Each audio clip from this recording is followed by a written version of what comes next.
Week 1 of Circuit has kicked off, and there are plenty of intense games happening between the clans. I've decided to give you all a quick recap on each game so you don't have to rewatch the 2-hour streams. You ready? 3, 2, 1, go! The first match in Circuit started out with Empire A versus HackerAaron S. It did not start out too great, however, with Empire being unable to bring together a full squad. Despite this, they still fought against them, despite the obvious disadvantage. The game started out pretty normal, with both teams fighting for mid-control. HackerAaron would take over, dominating the resources, and after some great stalling from Toxic and Noah, and a great obby blocking from ChiefAaron, they would come very close to breaking their egg. CY, despite being obby blocked, would be killed, and with Noah dead, leaving only Toxic to break the egg, which he would successfully do, leaving the rest of the team to take them out with ease, without even Empire getting a chance to make a single rush on them. Game 2 was fairly similar, this time Empire being able to play with a full team, HackerAaron taking a very early rush with 5 people above the egg.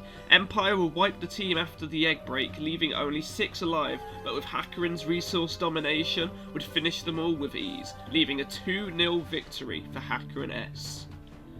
Despite their A team losing earlier that day, Empire B would face Mold A on the map Fallen, a map not often used in scrims. Both teams played very defensively, and Mold with 2 attempted block-ins getting dangerously close to getting their egg, but Nico would prevail for Empire, breaking their egg with 1 elim to fight back.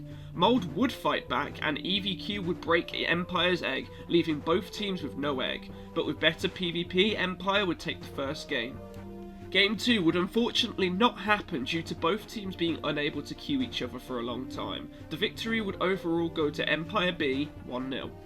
The last game of the day, Sage and Kinetic's game, despite previous queuing problems, would go on ahead without a hitch, and will kick off with a very quick Game 1.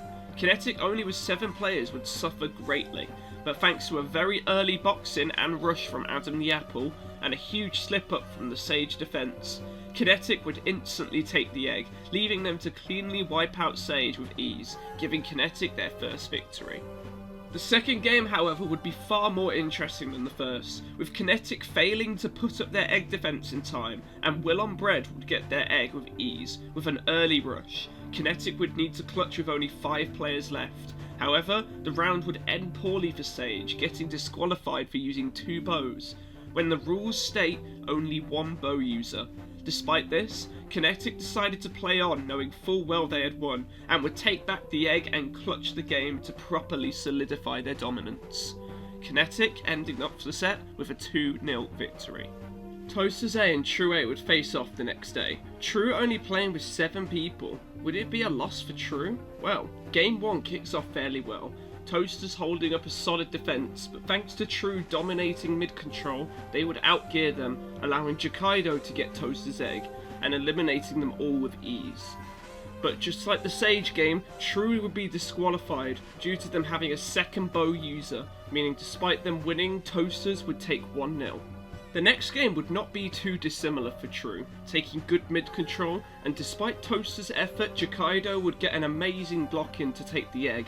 Despite a last effort from Toasters to push, they would all be eliminated, giving True a victory and levelling the scores to 1-1.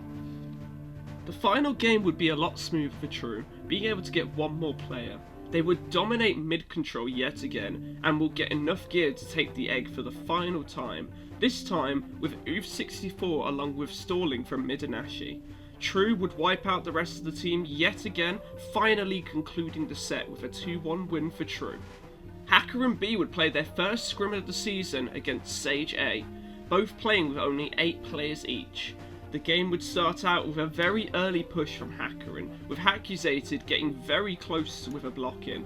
Despite this, HackerAaron would come back with better gear, and with a great box-in from Hackusated again, would get the egg, as well as wiping out all of Sage with ease. Game 2 would be a far easier win for HackerAaron. With an early rush, Hackusated would see an amazing opportunity to box in and get an early egg against Sage, with Sage barely even being able to retaliate, getting completely wiped by HackerAaron, ending the set with a 2-0 victory for HackerAaron B. Thank you for watching this far into the video. These were not the only games we played this week, so there will be a part 2 to this video. Make sure to subscribe with notifications on so you do not miss the release of part 2. Thank you for watching, and goodbye.